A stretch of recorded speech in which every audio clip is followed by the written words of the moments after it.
सुप्रभात बाल मित्रों, आज 14 मई है और अभ्युदयवाणी की रेलगाड़ी एक बार फिर से आपको ले चलने के लिए तैयार है। आपके दोस्त और हमसफर प्रेम वर्मा के साथ आज के रोमांचक, ज्ञानवर्धक और नैतिक शिक्षा से भरपूर एक अद्भुत यात्रा में, जहां हम नए विचारों से प्रेरित होंगे, नई जानकारी हासिल करेंगे और जीवन के मूल्यों को समझेंगे। तो आइए इस सफर की शुरुआत करते हैं आज के प्रेरणादायक सुविचार से।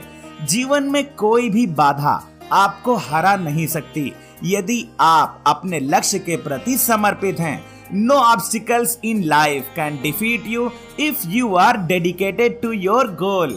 यह सुविचार हमें सिखाता है कि लक्ष्य के प्रति समर्पण और दृढ़ संकल्प का होना जीवन की सबसे बड़ी ताकत है।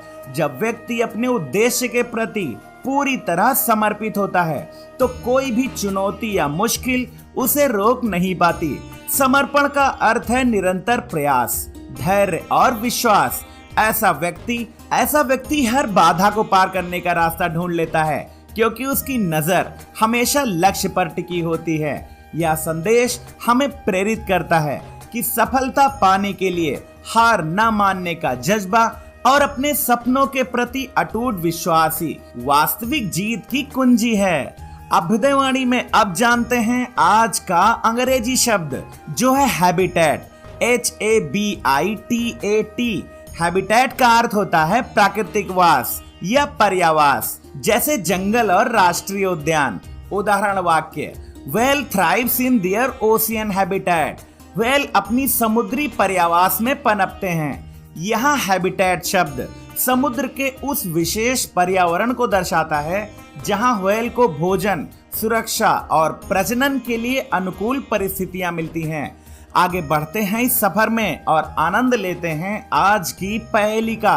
वह कौन है जो आपकी नाक पर बैठकर आपके कान पकड़ता है? इस पहेली का जवाब है चश्मा। अब अगला स्टेशन है आज का इतिहास। इतिहास हमें अतीत से सीखने और वर्तमान को बेहतर बनाने का मौका देता है। आइए इतिहास के पन्नों में आज 14 मई की कुछ प्रमुख घटनाओं पर नजर डालें। 14 मई सन 1657 को मराठा साम्राज्य के संस्थापक छत्रपति शिवाजी महाराज के ज्येष्ठ पुत्र संभाजी का जन्म पुरंदर किले में हुआ। वह शिवाजी के उत्तराधिकारी बने और मुगलों के खिलाफ संघर्ष में महत्वपूर्ण भूमिका निभाई। सन 1796 में आज ही ब्रिटिश चिकित्सक एडवर्ड जेनर ने 8 वर्षीय जेम्स फिफ्स को चेचक का पहला टीका काउ पॉक्स से लगाया। यह घटना आधुनिक टीकाकरण विज्ञान की शुरुआत मानी जाती है और इसने लाखों जानें बचाई। सन 1878 में आज ही अमेरिकी रसायनज्ञ रॉबर्ट ए चेसब्रो ने वैसलीन पेट्रोलियम जेली का ट्रेडमार्क पंजीकृत करवाया। यह उत्पाद आज भी त्वचा और घावों के उपचार में प्रसिद्ध है।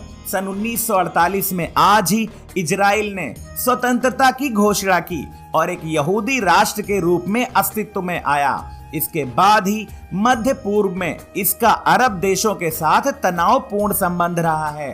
सन 1955 में आज ही वर्सा संधि पर हस्ताक्षर हुए। सोवियत संघ और पूर्वी यूरोप के 7 कम्युनिस्ट देशों ने नाटो के जवाब में यह सैन्य राजनीतिक गठबंधन बनाया।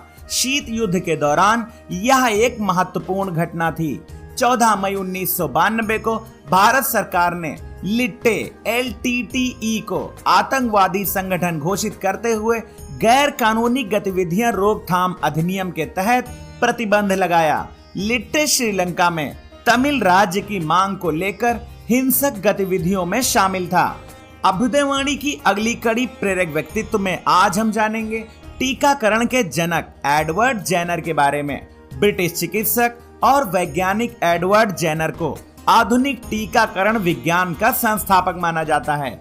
उन्होंने चेचक जैसी घातक बीमारी के खिलाफ दुनिया का पहला सुरक्षित और प्रभावी टीका विकसित किया। जेनर ने ग्रामीण इंग्लैंड में देखा कि गांवों की देखभाल करने वाले लोग जो काउपॉक्स, गायों में होने वाली एक हल्की बीमारी से संक्रमित होते थे, चेचक के प्रति प्रतिरोधक क्षमता विकसित कर लेते थे। इस अवलोकन पर आधारित 14 मई सन 1796 को जेनर ने एक साहसिक प्रयोग किया। उन्होंने 8 वर्षीय जेम्स फिप्स को सारा निल्मस नामक एक ग्वालिन के हाथ से काउपॉक्स का पदार्थ लगाया। कुछ हफ्तों बाद जब उसी बच्चे को चेचक से संक्रमित किया गया तो वह बीमार नहीं पड़ा। यह प्रयोग सफल रहा और टीकाकरण यानी वैक्सीनेशन, जिसमें लैटिन शब्द वैक्का यानी गाय से लिया गया है, की अवधारणा को जन्म दिया। जेनर के इस आविष्कार ने चेचक के खिलाफ वैश्विक लड़ाई में क्रांति ला दी। सन 1980 में विश्व स्वास्थ्य संगठन WHO ने चेचक को पूरी तरह से उन्मूलित घोषित किया, जो मानव इतिहास में टीकाकरण से मिटाई गई पहली बीमारी बनी। जेनर को उनके योगदान के लिए मानवता का रक्षक कहा जाता है। उनकी खोज ने न केवल लाखों जानें बचाई बल्कि आधुनिक इम्यूनोलॉजी की नींव रखी। अभ्युदयवाणी के दैनिक विशेष में अब हम जानेंगे विश्व प्रवासी पक्षी दिवस के बारे में। विश्व प्रवासी पक्षी दिवस प्रतिवर्ष मई और अक्टूबर महीने के दूसरे शनिवार को मनाया जाता है। यह दिवस पक्षियों की लंबी और जोखिम भरी यात्राओं के प्रति जागरूकता बढ़ाने और उनके संरक्षण की आवश्यकता को रेखांकित करने के लिए समर्पित है। प्रवासी पक्षी जैसे साइबेरियाई सारस, अमूर बाज या बार हेडेड गीज हजारों किलोमीटर का सफर तय कर भोजन, प्रजनन और अनुकूल मौसम की तलाश में एक महाद्वीप से दूसरे महाद्वीप तक पहुंचते हैं। यह यात्रा उनके लिए अत्यंत चुनौतीपूर्ण होती है क्योंकि रास्ते में प्रदूषण, जलवायु परिवर्तन, वनों की कटाई और शहरीकरण जैसी मानव जनित समस्याएं उनके अस्तित्व को खतरे में डालती हैं। इस दिवस का मुख्य उद्देश्य अंतर्राष्ट्रीय सहयोग को बढ़ावा देना है, क्योंकि पक्षियों का संरक्षण किसी एक देश की नहीं बल्कि पूरी मानवता की जिम्मेदारी है। भारत जैसे विशाल देश में केवलादेव घना राष्ट्रीय उद्यान, चिल्का झील और सुंदरवन जैसे स्थान प्रवासी पक्षियों के प्रमुख पड़ाव हैं। इन क्षेत्रों को सुरक्षित रखने के लिए सरकारें और संस्थाएं विशेष अभियान चलाती हैं। विश्व प्रवासी पक्षी दिवस हमें यह याद दिलाता है कि प्रकृति के साथ सामंजस्य बनाकर रहना ही सतत विकास का आधार है।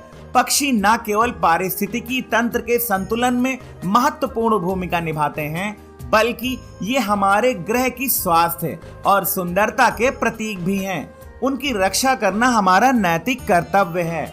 उड़ान भरते पंखों को बचाएं, धरती की धरोहर को संवारें। अभ्युदयवाणी के अंतिम पड़ाव पर अब सुनते हैं आज की प्रेरणादायक बाल कहानी, जिसका शीर्षक है गुण और अवगुण। एक समय की बात है, एक राजा को 2 सुंदर तोते भेंट में मिले। तोतों के सुंदर रंगों और मधुर बोल से प्रसन्न होकर राजा ने उन्हें सोने के पिंजरे में रखा और उनका भरपूर ख्याल रखा। प्रतिदिन उन्हें शहद और भुने हुए मक्के खिलाए जाते थे। कुछ दिनों बाद एक वनवासी ने राजा को एक विचित्र दिखने वाला काला लंगूर भेंट किया। वह लंगूर दुर्लभ था, इसलिए सभी उसे देखने के लिए उत्सुक हो गए।